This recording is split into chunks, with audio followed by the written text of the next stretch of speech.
Tarik Skubal coming to the Mets in 2027. It's a little early for us to start pressing this button, but John Heyman came out with an article. Shout out our Post Plus subscription for coming in clutch for us again, so you guys don't have to pay for it. Talking about how basically the Dodgers and the Mets are the two teams expected to make serious offers for Tarik Skubal this offseason, along with the fact that we've now got a lot of information about the Dodgers' financials that could change some things. Feels like there's a really, really likely chance that Tarik Skubal could be pitching for the New York Mets, maybe for the rest of his career. We'll let you guys know in today's video before we get going into it. Make sure you are subscribed to Mets'd Up so you don't miss out on any of the content coming at you. And if you like what you're hearing over here, make sure you're following us on Apple Podcasts, Spotify, Google. Drop us a rating, drop us a review, download, and subscribe. James, tell me what you're thinking about it, because I feel like we've always thought that the Mets had a pretty good chance at least to try and land Skubal. I think when you just think about the pure context of the Mets situation, the Dodgers situation, Tarik Skubal's free agency, which we're going to talk about all in this video, it feels like it might be too easy, famous last words, yes. But it also feels like most other teams not only are not going to want to pay for Tarik Skubal, a lot of them are not going to be able to pay for Tarik Skubal, and I feel like it's going to be a kind of a world similar to the Kyle Tucker market, if you understand what I'm saying there, where not that many teams will be in, that will depress everything. And then given the fact that the Dodgers a lot of times make these big deadline trades and do not sign the players afterwards and are dealing with their own financial calamities right now, and the Mets are going to be pure desperation mode this offseason, David Stern's probably having a playoff mandate to keep his job next year, it really just feels like the stars are going to align to get Tarik Skubal to the Mets for whatever contract it may cost. Yeah, I think that there's a world where it is similar, like you said, to that Kyle Tucker deal, where it is going to be a little bit shorter term. There will definitely be opt-outs if it's ever short term, and probably even an opt-out after year one because he won't have the qualifying offer attached to him. If that's one of the ways that they want to go, again, Skubal's elbow is always going to be a concern, especially because he got a completely new surgery basically mid-season and then came back and started pitching. And he hasn't been as sharp as he had been before. He's been really good still. He's been really good, but not as sharp. That's just all I'm saying. I don't know. Have you looked at his game log recently? He's kind of just throwing 6-7 innings with 1 or 2 runs every game. And not as sharp. Not as sharp. I'm standing with it. Not as sharp. This is for the PR so that the Mets can maybe get a deal. But also at the same time, I wouldn't be shocked if, because it's the Mets and the Dodgers, and because he is a different caliber of player than Kyle Tucker, that this is just an absolute mega deal. He has every right to get a mega deal. He has every right, but also we've seen some teams trend a little bit further away from these super mega deals for pitchers. I think the ones that stand out over the last few years, like the only mega deal, unless I'm forgetting someone, you tell me right now, that's been given out for a pitcher is the Yamamoto deal. But that was very unicornish because he was 26 years old and he had all the stuff. What are you classifying as mega deal? 10 years for a pitcher. Okay, yeah, then I think he is, because I was going to say, like, Fried got, what, 8 for 7, 200 or something like that? And I think the Fried one is good, but that's also, like, Skubal's much better than Fried. Fried also has a slight history of similar arm issues. So again, I could see 8 for Skubal as well. I don't think he gets the 10. I just think Tarik Skubal wants to beat the Garrett Cole contract. I think he definitely wants to buy AAV, be the highest paid pitcher in the league. I think he wants to try and get that AAV to a spot with enough years to where it's the most total value as well. I think Boris also wants to put that notch on his belt. Also, a big caveat here too, apparently, is that Tarik Skubal wants to sign this contract before the CBA happens and expires, because again, we don't think that there's going to be a salary cap. I think there's a 0% chance it's going to happen. I don't love these comments from Tarik Skubal as a guy who's going to be a free agent being like, I want to make sure that we get this done before there could ever possibly be that. Also, probably just wants to have his offseason started with a team so he can get moving. At the same time, that leads me to believe that it's going to be very, very quick this offseason with Skubal. Like, you're going to just have to get aggressive from the rip. I forgot that Yamamoto beat the Cole money by $1 million, as a lot of these free agents like to do. So $325 million, that's for 12 years, which is unbelievable. If he gets $40 million a year for 9, 8. Yeah, it puts him at 360. Yeah, probably to something like that. And also, I would want to sign Skubal before the lockout as well, just because no matter what, well, there's not going to be a salary cap. We think there's no chance of that happening.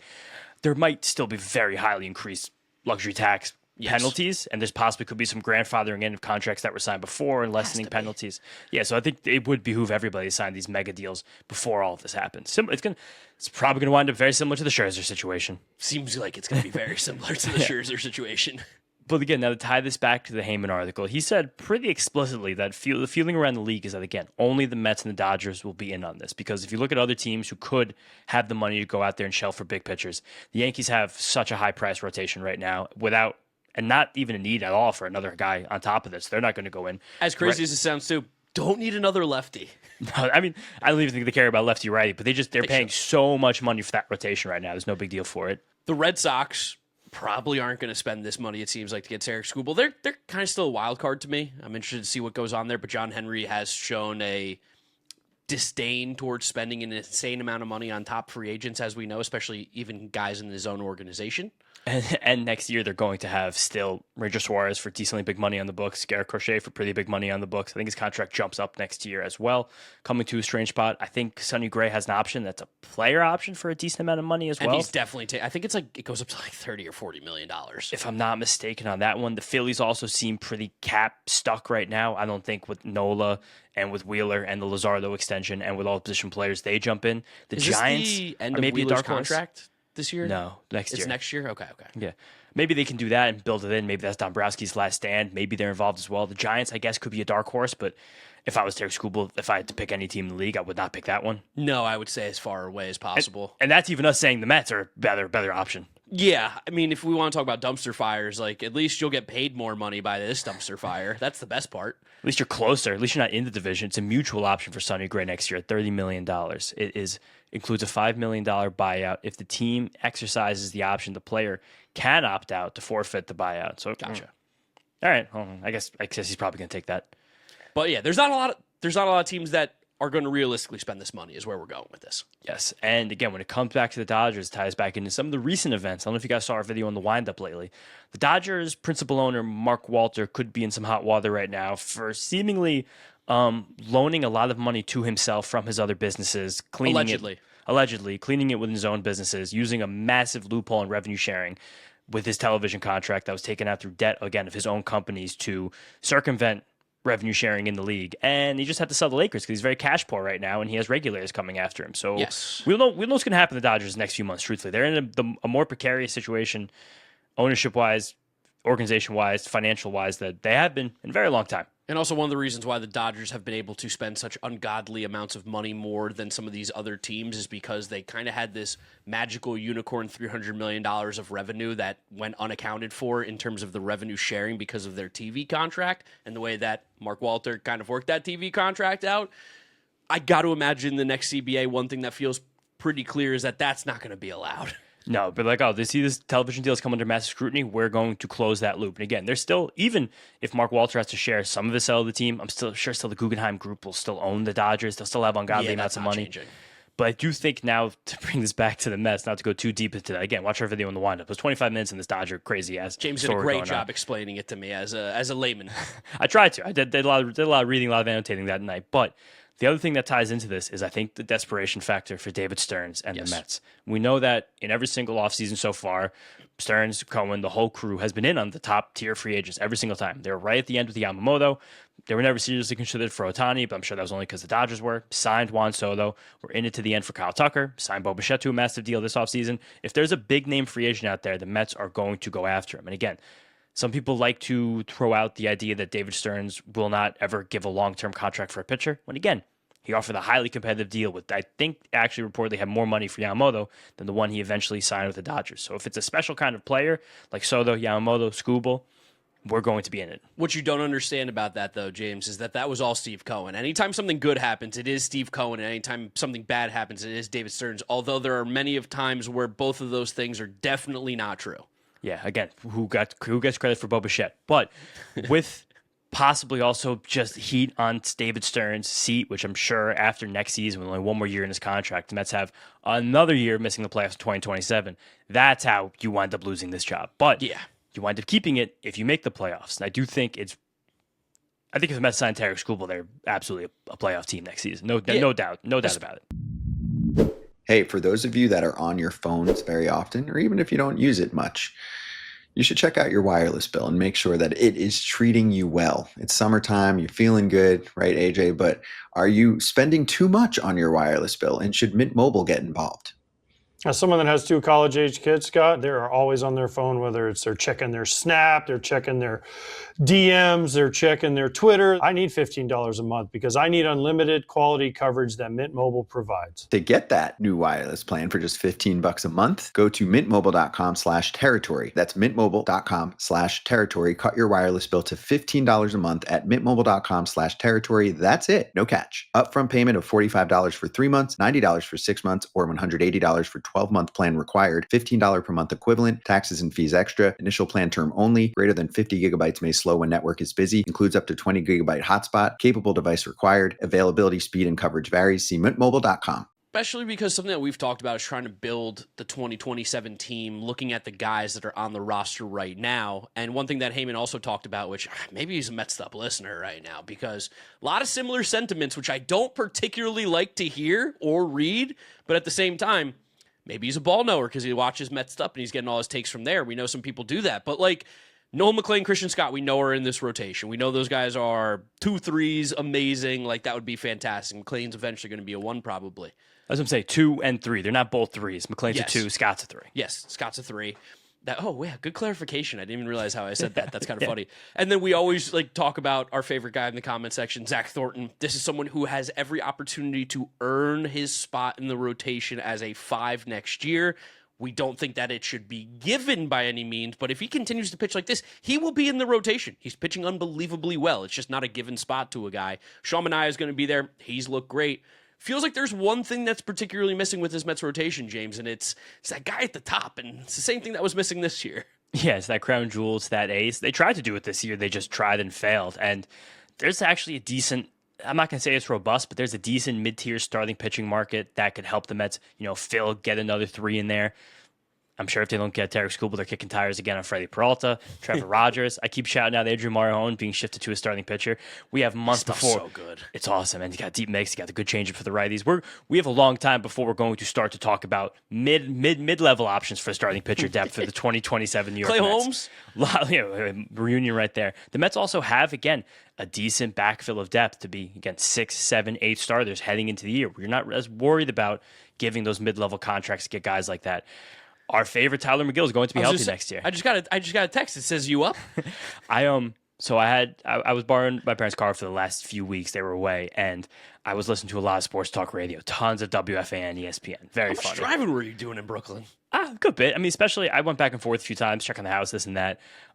I cracked up at a caller to the Evan and Tiki show on Monday where he goes to Evan. He goes, Evan, I got a compliment, a criticism, and a question for you. And he was like, all right, don't take all day. He's like, I swear to God, it's going to be 45 seconds. And then he goes, compliment. I think you're one of the best minds in sports talk in New York. He's like, I tried to even wait to formulate opinions before I hear what you have to say. That's how much I respect your opinion. And Evan's like, wow, thank you so much. That's so nice. And he goes, criticism. He says something along the lines of, sometimes I feel like you think you're a little bit too much like Mike, meaning Francesa, where you cut off the callers too soon. You don't give enough back and forth. The best calls are the ones where they go back and forth. So an unbelievable high and low right off the bat. And then fully earnestly, he goes, question, where do you think Tyler McGill fits into the Mets' plans next season? God, we're sickos. We are the sickest fan base in baseball. This is the beginning of NFL training camp. We just had preseason football. The Mets are out of it this year. The Yankees are in a playoff race. They took a call, and the guy was like, what do you think about Tyler McGill in 2027? But again, thinking about those depth options, like by early next season, Tong, Wenninger, Santucci, Tobias Myers, those guys are a nice crop to be starting pitchers 6 through 9. However it winds up working out, if someone gets the Landon Knacks and Jack Dryers of this rotation. That's what I'm saying. That's perfect. We need those guys to be like the Alan Ronhells and the Martin Perez's, the Carlos Carrascos. We have them all now. They're free. They're in the organization. Maybe 1 or 2 of those guys winds up in the bullpen, working the famous 2-inning role that we hope one day one of these starting pitchers can fill. We have Robert Stock.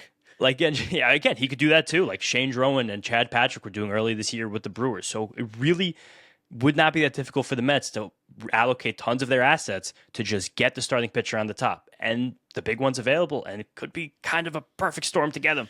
Yeah, and I think that he would be very interested in pitching for this team based on the amount of money that they're going to throw at him, especially because it seems like he's maybe not enjoying his time with the Dodgers as much as he had hoped. I don't know if he's not. Whenever we see him talk to the media, he says all the right things. But there's something about the light in his eyes that's different now. It's gone. Right? And the joy. a lot of people are like, oh, he's going to sign with the Dodgers. Of course he's going to sign with the Dodgers. I do think it's worth mentioning that a lot of the times the Dodgers have made these massive in-season acquisitions. They hold no pressure to themselves of ever re-signing these guys. All the way back to Manny Machado, Yu Darvish, Trey Turner, Max Scherzer.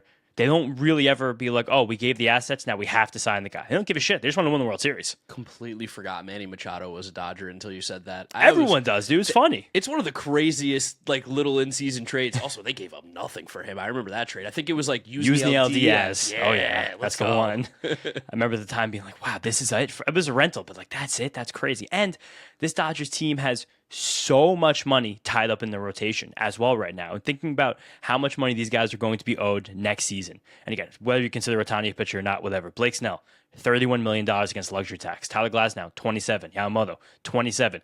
Next year, Edwin Diaz, $21 million. I don't even know if he's going to pitch. Guy sucks. We're talking bullpen now too, but like even Tanner Scott, 16 mil. Where's Glasnow already said 27 mil? Like they, with a big backfill of their own prospect pitchers that are easy to fill up this rotation, it wouldn't surprise me at all if they like only tell Tarik Skubal like 5 years. And that's another part of this conversation.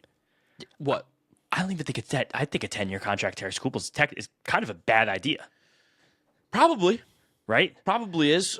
Just based on the history that we have. And again, like hilarious for us to say is because we did just sign a player to a 15-year deal for Very $700 and eventually $800 million because Juan Soto will opt out and the Mets will then pick up that opt-out immediately because that's how the contract works.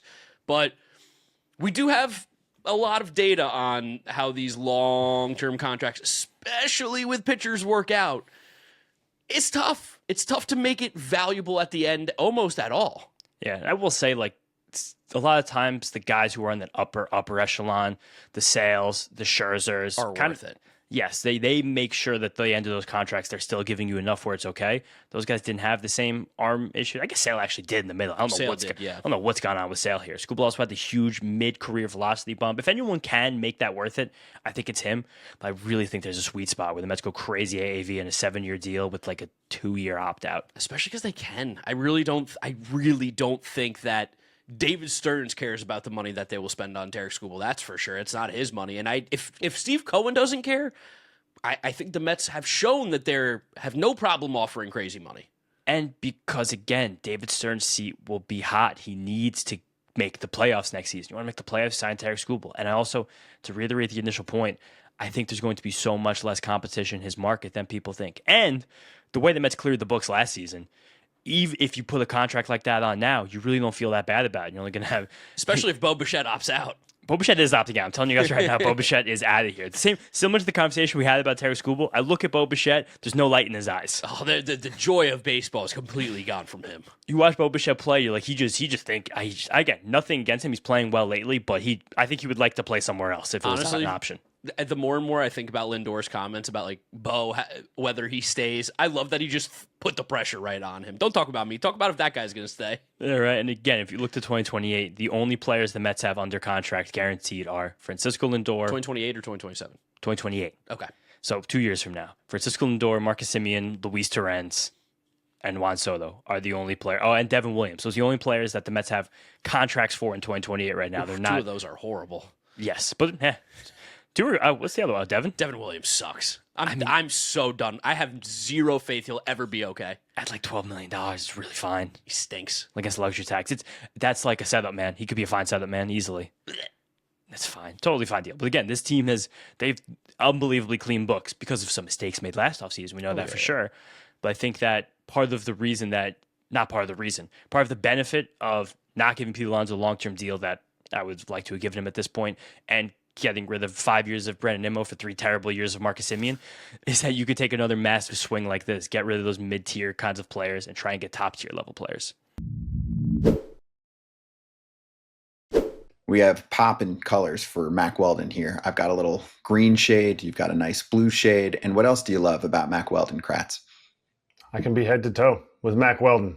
I have the underwear, I have the shorts, I have the pants, I have the socks. Obviously, we got the shirt and the jackets, but it's head to toe comfort, no matter what piece they send. I even have a belt that looks sick. And make sure you check out Mack Weldon's AirKnit X fabric to help you out. Their lightest fabric fused with nylon mesh for maximum airflow. Skip the midday wardrobe changes. The barely there feel also keeps you feeling more dry and more fresh. You can browse that collection at MackWeldon.com. Don't sweat the heat this summer. Feel as effortlessly cool as you look with Mack Weldon. Go to MackWeldon.com and get 20% off your first order of $125 or more with promo code FOUL. That's MackWeldon.com, code FOUL. There's a pretty good chance we get Tarik Skubal. Also, we're definitely getting Teruaki Sato. That's also my take, too. That's You going think to be that one, too? That's going to be a New York Met next year. I've done a little bit on him so far. He seems like fine. I don't think he's going to be as good as Got great exit feelers. What are you talking about? He got great exit feelers, but they're not Murakami level exit feelers. He had 114. He had 114. Murakami's 117s, 118s. Yeah, and he doesn't swing and miss as much. He feels like he's going to be smack dab in between Okamoto and Murakami. Sounds like a great baseball player. Oh yeah, I think he's going to be able to be like a 120 WRC plus guy, and he probably still gets 5 for, I don't know, 85. Deal. Give him the Josh Naylor contract. Yeah, because Josh Naylor, what a bad contract that is. 5-year first baseman. It's usually not a great investment. So I feel like the Mets are going to be able to walk into this and kind of bid against themselves. And I don't want to get your guys' hopes up, but it just feels like Tarik Skubal is going to be a Met. Now I'm going to get your hopes up. Tarik Skubal is going to be a New York Met in 2027. It's going to be up to him, unless he's like, I just don't want to play for these guys. But I don't think that's going to happen. Something we haven't talked about, and I won't keep you guys much longer. I think there is something to note about what's going on with Kyle Tucker, though, in L.A., and apply that to Tarik Skubal. There's a world for a guy who played in a very, very like hunky-dory, everybody loves each other, low-pressure situation, that Tarik Skubal could be like, oh, fuck. Like, look what happened to Kyle Tucker. I'm either going to the Dodgers, who have broken this adult man, or I'm going to go to the Mets fan base, who is known for being so rational and loving. I mean, yeah, right. But we'll also say this.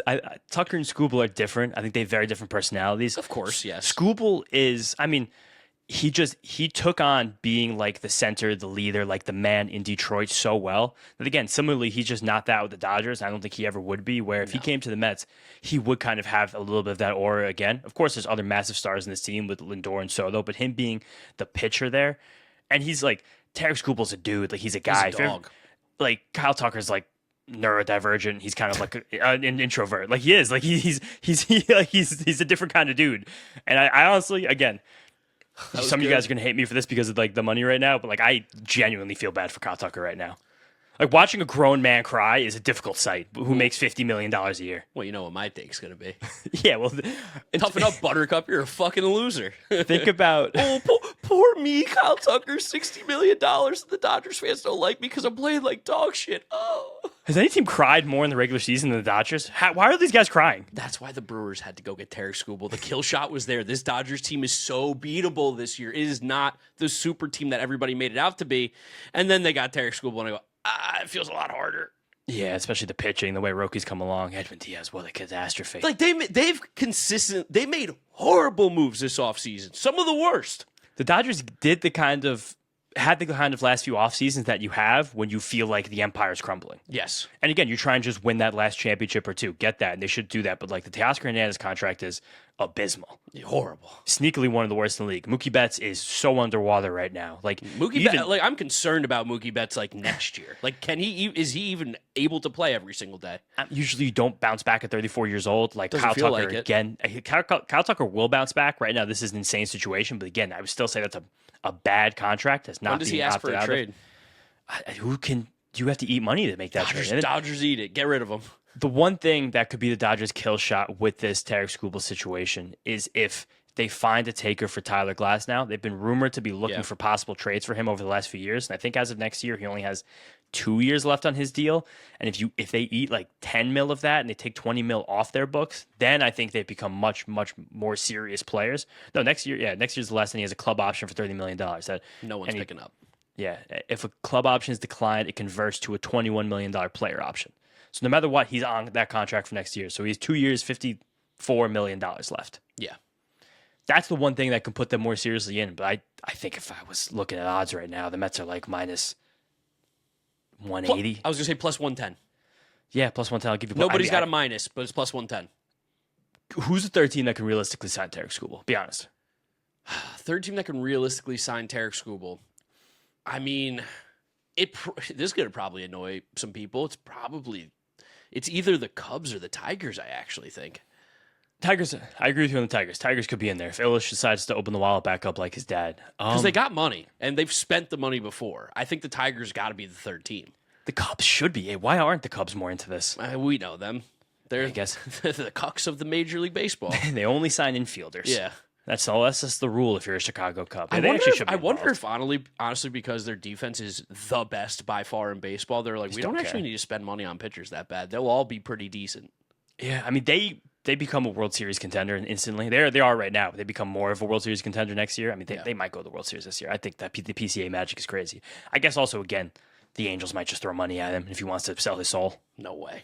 You don't think so at this point? Mozeliak's trying to build it the right way. I think if you sign with the Angels, if anyone who signs with the Angels on a long-term deal past this, they know they're cooked. I forgot about the Blue Jays. Blue Jays are going to be heavily involved in this. Yeah, you think so? Yeah, I think that one fits actually too. Until someone signs a mega contract with them from free agency. Yeah, but you just gave a bunch of stipulations. Dylan Cease got huge money, and Vladimir Guerrero signed $500 million. Dylan Cease got Max Fried money. You just said Max Fried wasn't a mega contract. You can't flip that on me now. No, not a mega contract. That's a big contract in free agency. Dylan Cease didn't have that market either, though. 7 for 210. Yeah, 7 for 340 for Skubal. 7 for 350, $50 million per 7 years. Opt out 2 for 100. All right. That might signs that. Oh my God, the Mets! Imagine the Mets payroll of 3 guys making that much money, Making almost $2 billion over their career together. Yeah, I don't know. Maybe we're just drinking too much Kool-Aid right now. Shout out John Heyman for being Maybe like, it's not possible. Yeah, maybe it's not, but I really think that David Stern's got the fire under his ass. He's going to try and make it happen. What I'm taking from this is Mets have a good chance, but also Tarik Skubal's got to be like, this is when I hit free agency? What the fuck? Yeah, really horrible timing here. Yeah. But let us know in the comment section down below where you think he signs. You think the Mets have a good shot. Make sure you subscribe to Mets'd Up over here on YouTube. And if you're listening to us, Apple Podcasts, Spotify, Google, drop us a rating, drop us a review, download, and subscribe. You can follow James on social at James Shiano. I'm Draft Neck Mark. We'll catch you guys on the next one. Peace out. Peace out, guys. Let's go Mets.